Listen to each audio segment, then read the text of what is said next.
नमस्कार आत्मा मालिक भाग क्रमांक 8।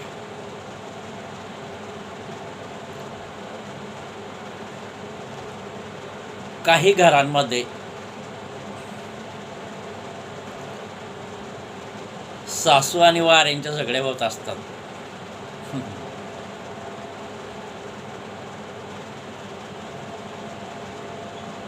काही ठिकाणी तर असे जोरदार झगडे होतात की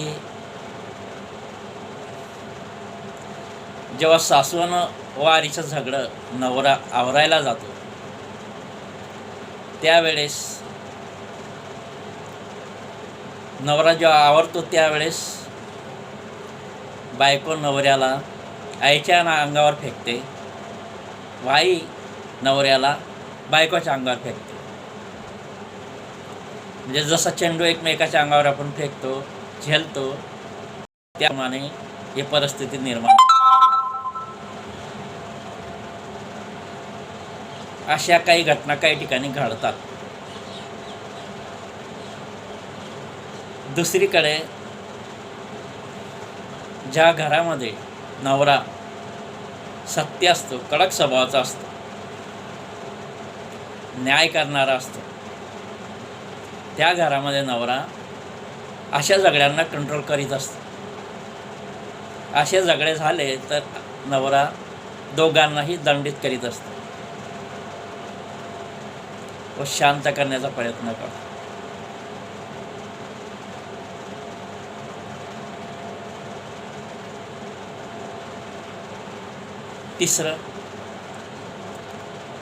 तिसऱ्या प्रकारचे असे घर असतात जे सज्जन आणि संस्कारी असतात. अशा घरांमध्ये वारी आईची सेवा करीत असते, आईप्रमाणे सेवा देत असते सासूला. सासू ही वारीला मुलीप्रमाणे बघत असते. हे संस्कार झाले उत्तम प्रकारचे संस्कार, याला म्हणतात संस्कार.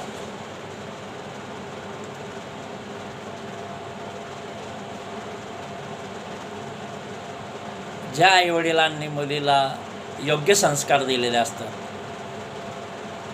की नवऱ्याच्या घरी जेव्हा जाशील तेव्हा सासूला आई समजायचं, पतीला देव समजायचं, सर्व परिवाराची योग्य असे संस्कार करून सेवा करायची,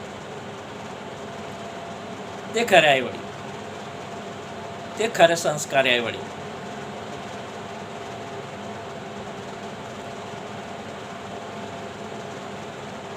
ज्या घरांमध्ये झगडे होत असतील त्या सासूने व बहारीने अध्यात्माकडे वळावे, भक्ती मार्ग स्वीकारावा, नामस्मरण करावे, त्यामुळे शांतता लावेल. कारण घरामध्ये जितकी अशांतता असते, शांती राहत नाही, लक्ष्मी बी येत नाही त्या ठिकाणी. म्हणून जितकी घरात शांती राहील तेवढी लक्ष्मी घरामध्ये प्रवेश करते. म्हणून शांतता ठेवा, एकमेकांना समजून घ्या.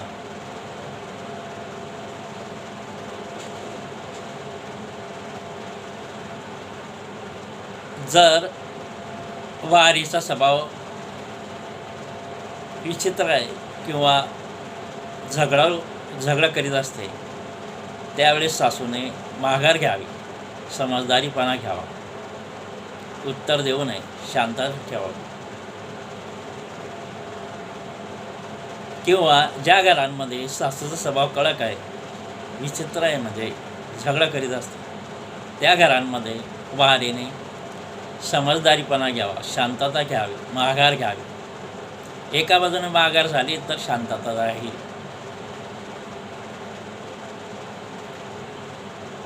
पुन्हा तुम्हाला सांगतो, अध्यात्म, सद्गुरू मार्ग, सत्संग हा खूप महत्त्वाचा विषय.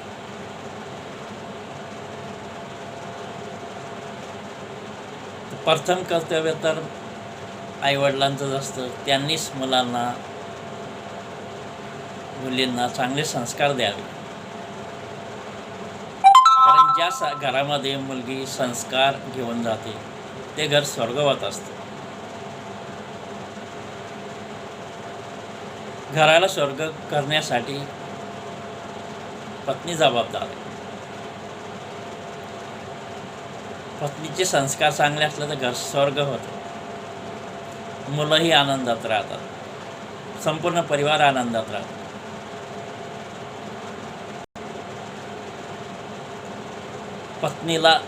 पत्नी पतीला सुद्धा अध्यात्म मार्गात खेचू शकते जर पत्नीचे संस्कार आध्यात्मिक असले तर. ज्या घरांमध्ये पतीचे संस्कार आध्यात्मिक पत्नीचे नाही आणि पती जर पॉवरफुल असला आध्यात्मिक आणि पत्नी आध्यात्मिक नसली त्याचा प्रभाव पत्नीवर पडतो आणि पत्नीसुद्धा अध्यात्म भक्ती मार्गात लागते. तर घरांमध्ये शांतता ठेवावी, झगडे करू नये, सत्संग करावा, ध्यान करावं, नामस्मरण करावं.